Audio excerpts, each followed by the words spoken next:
a 6-minute slowdown caused by construction in 5 miles. You're still on the fastest route.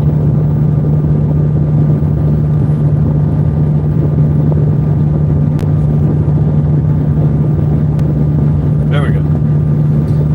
So as far as there's a couple there. There are police reported ahead. As far as the RX-7 that I'm building right now, I got me a BorgWarner special ball bearing turbo to go on there. It is a S366. I have that clearance fitted and everything. Over the weekend went and got 2200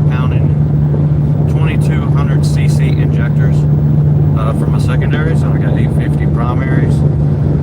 I got the Adaptronic ECU that's brand new, never been used. Only thing that I have left is my oil drain, an oil block off for my backup drain that I don't need. I have to do intercooler piping and the down pipe. Pretty much that's about all I have left, and the RX-7 will be done and ready for paint. I'm just ready to drop the car. It's been a while since I drove it. I'd say it's probably been a year, other than like driving around my driveway around the block. Hopefully with this new turbo I'll have like no exhaust leaks. Everything will be good. If not, we'll have to dial in and work on him a little bit more, but I'm shooting for the best. I'm trying to use as much JDM parts as I can. I do have like a Grady throttle body adapter, and I got the Grady intercooler, and I have some HKS bits on it, so I'm trying to do the most that I can with using OEM or higher quality stuff, if I would say. After this is done, I'm still waiting on the ECU and the motor mounts for my L-side EcoBoost engine swap on the other RX-7. This semi-truck's like all over my fucking way.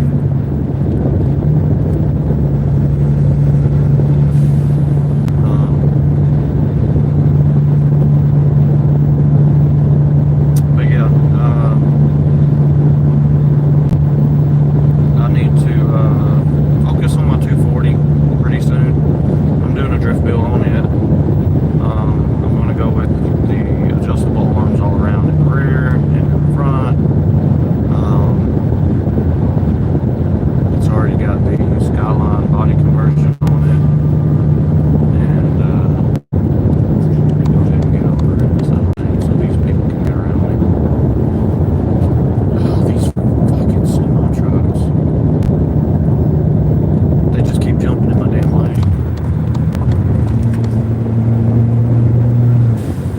But on the 240 build, we're going all drift spec. We're using all drift arms and angle arms and camber arms and adjustable tow arms and all that kind of stuff. And I do have a EcoBoost to go in there, but I may end up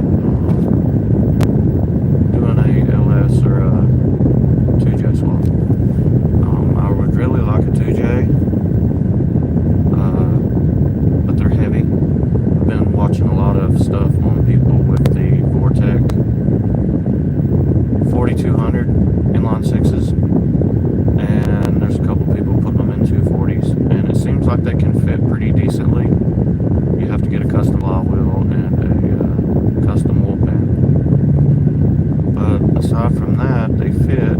You get a bigger motor, and you can turbo those and make some massive power. So I don't know. On my 240 build, I don't know what motor I want to run with. But the RX-7s, one of them should be done by the end of the month. The other one, I would say a good weekend, and I can have the motor in, and then I can go from there. I got plug and play wiring, so that's all drop in. I already have a Ford Performance flashed ECU.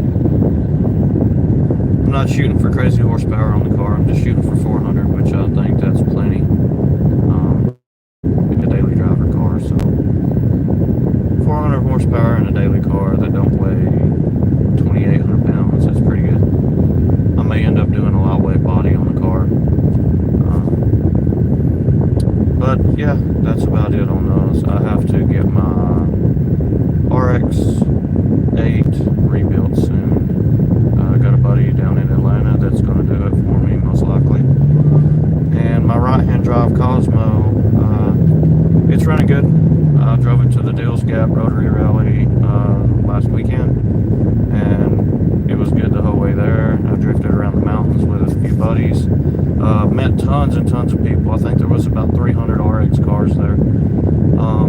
So I should have some videos of the Skyway cruise. It was like a 3-hour cruise up the Tail of the Dragon Mountains. I'll have that video coming up soon.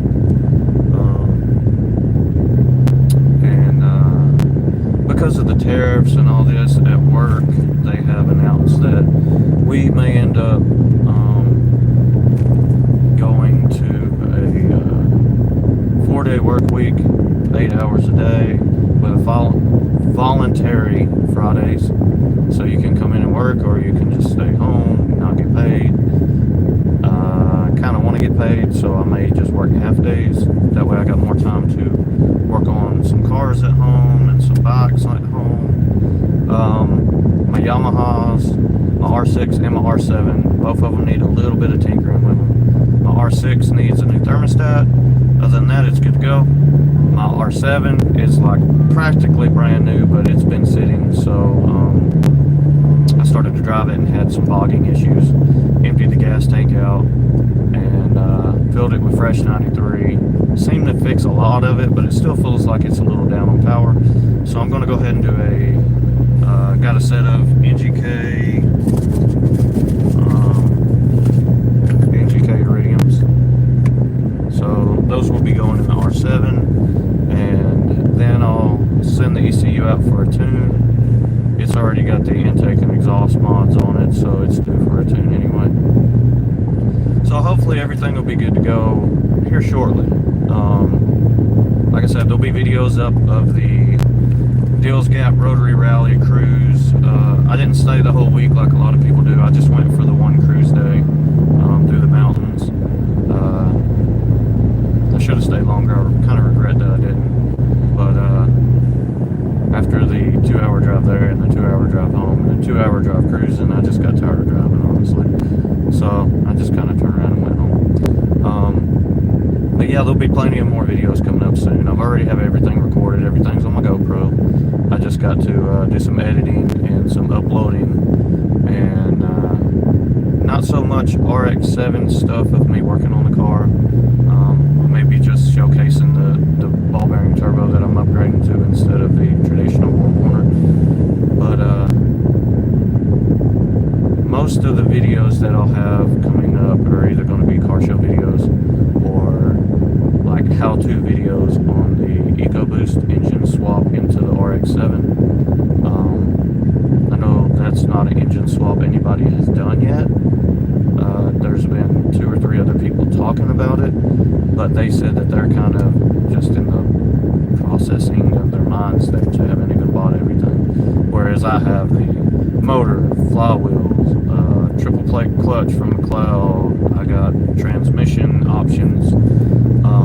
I got the full drop-in plug-and-play wiring harness set up. So I got the ECU. So the only things that I really don't have is the intercooler, the radiator, the exhaust. I do have some of the exhaust because I don't know what I'll be able to use and what I'll have to have fabricated to fit, which I believe a lot of the RX-7 stuff may be able to work onto the EcoBoost engine. We'll just have to find out where that is. Do I know Iran? The country? I'm not an engineer. I just have about 5 years of automotive degree. I do work at Volkswagen, but I just fabricate everything myself. Everything I've done is like kind of self-taught, learned my way through. I have done plenty of engine swaps, so it's nothing really new, but most of the engine swaps that I've done are somewhat chassis relative. And what I mean by that is, like, I got a B2000 that I did a engine swap to, and it was to a Kia Sportage engine, which is still a Mazda-based engine, so it was fairly easy to get everything to work over on it. Now, electrical is kind of my special spot. I like doing wiring and a lot of that kind of stuff, which most people don't. So on that B2000 engine swap, I actually had it running on the factory ECU and wiring harness and everything.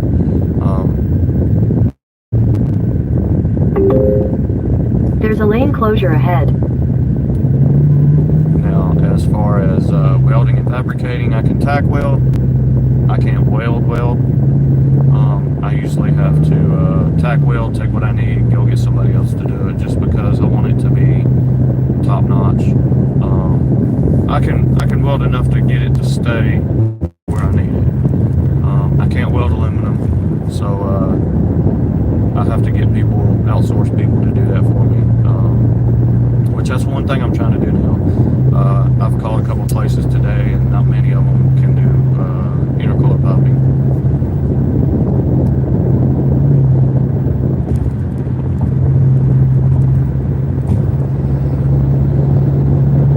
I try my best. Everything in life is just take it as you get it and see what you can make do with it. So I've got a couple offers on selling my RX-7 that is just a full veil side kit, and kind of lowball offers in my opinion. These RX-7s with no engine alone, usually they sell for around 15 to 20,000 if the body's good, and I've had people offer me 10,000, and I would take it, but at the same time, as I've already got so much stuff to build a